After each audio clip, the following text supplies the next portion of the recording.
Have you ever wondered why your life feels noisy, even when you're sitting in silence? It's like you're surrounded by sound, thoughts rushing, doubts screaming, fears whispering lies, and your own inner critic never seems to sleep. You pray, but you don't hear answers. You search for clarity, but it never comes.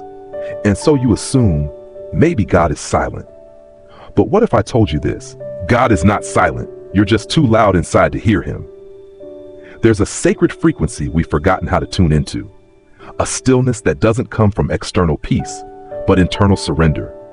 And unless we learn to activate our hearing, we will keep missing the one voice that could change everything.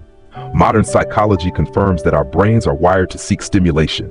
We check our phones over 90 times a day, jump between apps, thoughts, emotions, constantly distracting ourselves from one terrifying reality. We don't know how to be still. And yet Psalm 46:10 says, "Be still and know that I am God." Notice what it doesn't say. It doesn't say be productive, be confident, or be perfect. It says be still, because stillness is the condition that activates divine reception. It quiets the ego. It dismantles the illusions we build to feel in control. And it's there, in the quiet, that God whispers the instructions, the healing, the redirection. But let's be honest, stillness is not easy. You sit in silence and your inner struggles rise. The wounds you haven't faced, the guilt you've buried, the sin you've justified, the unforgiveness you wear like armor. Stillness surfaces it all. And here's the twist. This is not punishment, it's invitation. God uses silence not to withhold himself, but to draw you deeper, to invite you to listen beneath the noise.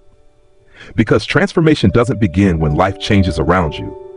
It begins when the volume within you finally turns down enough for heaven to speak. And when you hear him, everything shifts. You stop chasing success and start aligning with purpose. You stop performing for love and begin receiving grace. You stop fearing failure and begin walking in favor. You begin to understand what Jesus meant when he said, "My sheep hear my voice." Not because they're perfect, not because they're holy, but because they're listening. Faith isn't just belief, faith is tuning in. Faith is silencing the lies that say you're unworthy.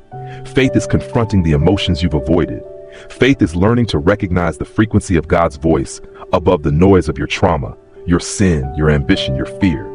And this isn't just spiritual, it's emotional and psychological. Neuroscience shows that when we regularly enter stillness, whether in prayer, meditation, or silent reflection, the brain begins to heal. The emotional centers regulate.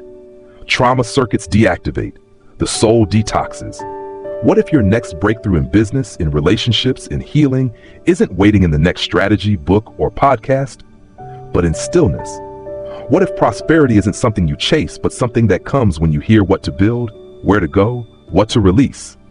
Because the truth is, God still speaks, but not in the chaos, not in the striving, not in the endless noise. He speaks in stillness. So the question is not, is God speaking? The question is, have you activated your hearing? Or are you still too busy trying to fix what only his voice can heal? Stillness is not inactivity, it is spiritual sensitivity, and your future may just depend on it. So the next time life feels too loud and you feel too lost, don't do more. Be still, listen, and ask yourself, what if the silence you're afraid of is the very space God has chosen to speak?